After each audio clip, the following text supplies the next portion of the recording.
Tidak semua kisah pembunuhan diawali oleh dendam. Ada yang berawal dari cinta, dari pertemuan sederhana, dari hubungan yang tampak biasa, hingga suatu malam semuanya runtuh. Kasus ini mengguncang publik karena pelaku dan korban bukan orang asing. Mereka saling mengenal bertahun-tahun, saling mencintai, dan hidup bersama. Nama pelaku itu Alfie Maulana, dan korban adalah kekasihnya sendiri, Tiara Angelina Saraswati. Halo semua, bagaimana kabar kalian di awal tahun 2026 ini? Semoga tahun ini menjadi tahun keberuntungan untuk kita semua ya. Video kali ini kita akan membahas kasus yang sangat menggemparkan pada tahun 2025 kemarin. Tiara dihabisi dan dimutilisi oleh Alfie, pacarnya, yang tinggal bersama di sebuah kamar kos tingkat di daerah Surabaya. Yang paling mengerikan, Alfie membagi tubuh Tiara menjadi 600 bagian. Bagaimana kisah dan kasusnya? Simak video ini sampai habis ya.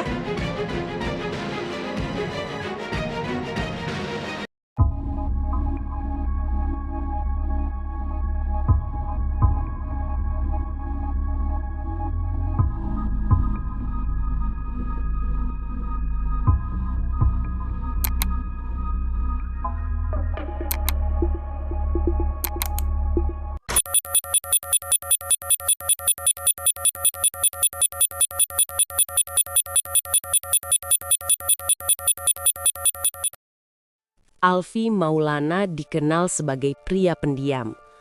Ia berasal dari Sumatera Utara, merantau ke Jawa Timur untuk menempuh pendidikan. Ia juga lulusan pondok pesantren di Jombang.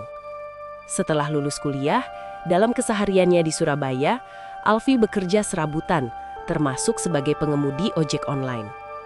Sementara Tiara Angelina Saraswati dikenal sebagai sosok yang supel, aktif, dan memiliki pergaulan luas. Ia berasal dari Lamongan, Jawa Timur. Tiara berasal dari keluarga yang sederhana dan pekerja keras. Orang tua Tiara berjualan makanan untuk membiayai sekolah Tiara dan adiknya. Alfie dan Tiara sama-sama menjalani kehidupan sebagai mahasiswa perantau, jauh dari keluarga. Alfie dan Tiara pertama kali bertemu di bangku kuliah.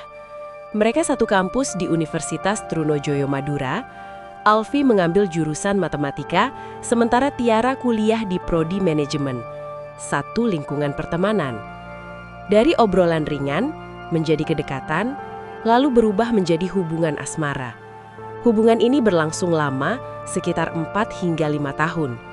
Mereka melewati masa kuliah bersama, hingga akhirnya memutuskan tinggal satu atap di Surabaya dan mencari kamar kos di kawasan Lidah Wetan Lakar Santri.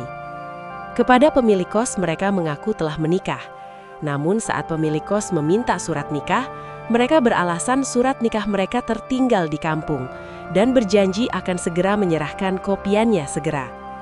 Namun berlarut-larut hingga pemilik kos kembali menanyakan mereka masih beralasan belum sempat mengambil. Lambat laun, pemilik kos lupa dan tak pernah menanyakan surat nikah mereka lagi. Di mata orang sekitar, hubungan mereka tampak seperti pasangan biasa. Namun, tidak ada yang benar-benar tahu apa yang terjadi di balik pintu kamar kos mereka. Dalam hubungan yang panjang ini, muncul dinamika yang kompleks. Cinta, ketergantungan, kecemburuan, dan konflik. Pertengkaran mulai sering terjadi, terutama soal ekonomi dan kehidupan bersama. Namun mereka tidak berpisah. Mereka bertahan, meski hubungan itu perlahan menjadi tidak sehat. Tiara menuntut gaya hidup mewah, sedangkan Alfie yang berprofesi sebagai ojek online mulai kewalahan dengan tuntutan Tiara. Tiara yang memiliki sifat temperamen sering memarahi Alfie karena hal sepele. Sedangkan Alfie dikenal sebagai sosok yang memendam emosi. Ia jarang meluapkan kemarahan, tetapi menyimpannya. Dalam psikologi, ini adalah pola berbahaya.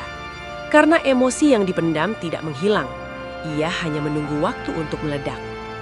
Hubungan mereka diwarnai, cekcok berulang, rasa cemburu, dan tekanan hidup bersama tanpa kepastian. Semua itu menumpuk, malam demi malam. Hingga akhirnya, Datang satu malam yang mengubah segalanya.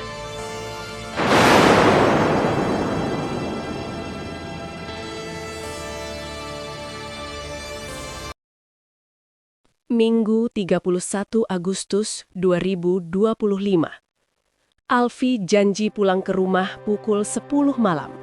Namun sampai jam 1 dini hari, Alfi baru pulang. Ini karena Alfi menjemput adiknya di Bandara Juanda, kemudian mengantar adiknya ke pesantren di Gresik. Ia menempuh perjalanan yang cukup jauh. Setelah pulang yang dalam keadaan kelelahan dan lapar, karena menempuh perjalanan jauh, Alfi mendapati pintu kosnya dikunci dari dalam oleh Tiara.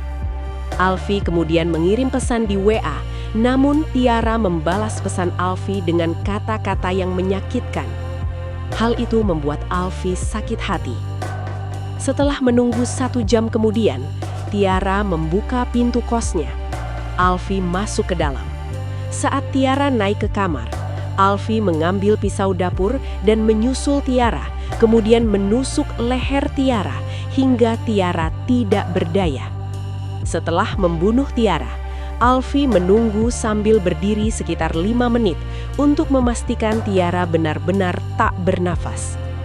Alfi kemudian menyeret tubuh Tiara ke kamar mandi dan memutilisi jasad korban menjadi 600 lebih bagian.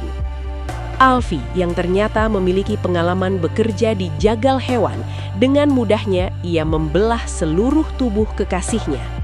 Setelah melakukan aksinya, Alfi sempat kelelahan dan tertidur di tangga. Kemudian Alfi membagi bagian tubuh Tiara ke beberapa kantong, lalu membuang sebagian ke wilayah Pacet.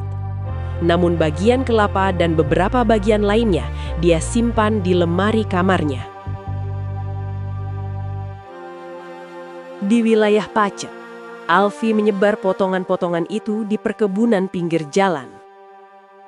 Sabtu 6 September 2025, sekitar pukul 10.30, seorang warga yang bernama Suliswanto, 30 tahun, menemukan potongan tubuh saat sedang mencari rumput untuk pakan ternak. Pada awalnya, ia mengira itu potongan daging hewan yang berasal dari hutan sekitar jurang.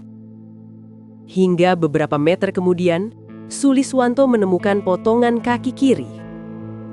Kemudian ia dan beberapa warga melaporkan hal itu ke polisi.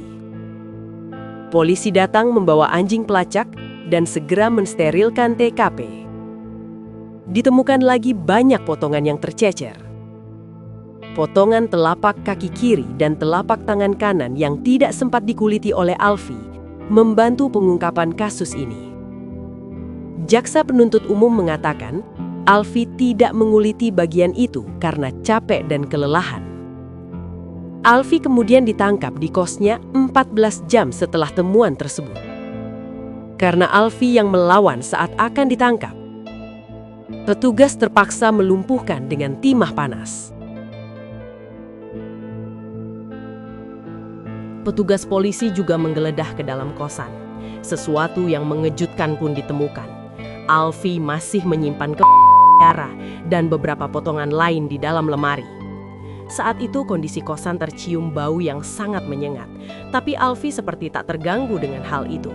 Ia masih tinggal di kosan, melakukan kegiatan seperti biasa, makan dan tidur seperti tidak terjadi apa-apa. Berhari-hari sebelum kemudian polisi menangkapnya. Menurut tetangga di sekitar kosan, Alfi dan Tiara dikenal sebagai pasangan siri. Alfi dikenal orang yang sopan dan pendiam, jarang berbaur dengan warga sekitar. Tiara yang dikenal sebagai istri siri Alfi jarang terlihat keluar dari kamar kos mereka. Warga melihat tidak ada gelagat mencurigakan dari Alfi, dan juga tidak menyangka Alfi yang sopan dan kalem tega melakukan tindakan keji. Pemilik kos pun telah melakukan doa bersama dengan warga untuk mendoakan Tiara. Pemilik kos juga sudah merenovasi kosannya setelah garis polisi dicabut dari TKP. Alfi Maulana telah menjalani sidang perdananya di Pengadilan Negeri Kabupaten Mojokerto pada Senin 5 Januari 2026. Dalam sidang yang dipimpin Hakim Ketua Jenny Tulak, Jaksa Penuntut Umum (JPU) mendakwa Alfi dengan pasal 340 KUHP tentang pembunuhan berencana dan pasal 338 KUHP tentang pembunuhan. Atas perbuatan kejinya terhadap kekasih, Tiara Angelina Saraswati, 25 tahun, Alfi Maulana terancam hukuman berat, yakni penjara dengan minimal 20 tahun atau penjara seumur hidup dan maksimal hukuman mati. Dalam persidangan, Alfi meminta maaf dan menyesali perbuatannya. Ia juga meminta keluarganya untuk mengirimkan alat-alat ibadah agar ia bisa menenangkan diri dan bertaubat di penjara. Jasad Tiara telah dikembalikan ke keluarganya di Lamongan pada 9 September 2025. Jenazah yang diantar menggunakan mobil jenazah RS Bayangkara Pusdik Sabara tiba di rumah duka sekitar pukul 20:05 WIB. Begitu mobil berhenti, keluarga, kerabat, sahabat, hingga tetangga langsung histeris dan tak kuasa menahan tangis. Kedua orang tua korban bahkan tampak terkulai lemas menyambut kedatangan putri mereka. Orang tua dan adiknya sangat terpukul karena peristiwa ini. Kemudian jenazah Tiara dimakamkan di pemakaman umum Desa Made. Ratusan warga ikut mengiringi prosesi pemakaman Tiara hingga ke peristirahatan terakhir.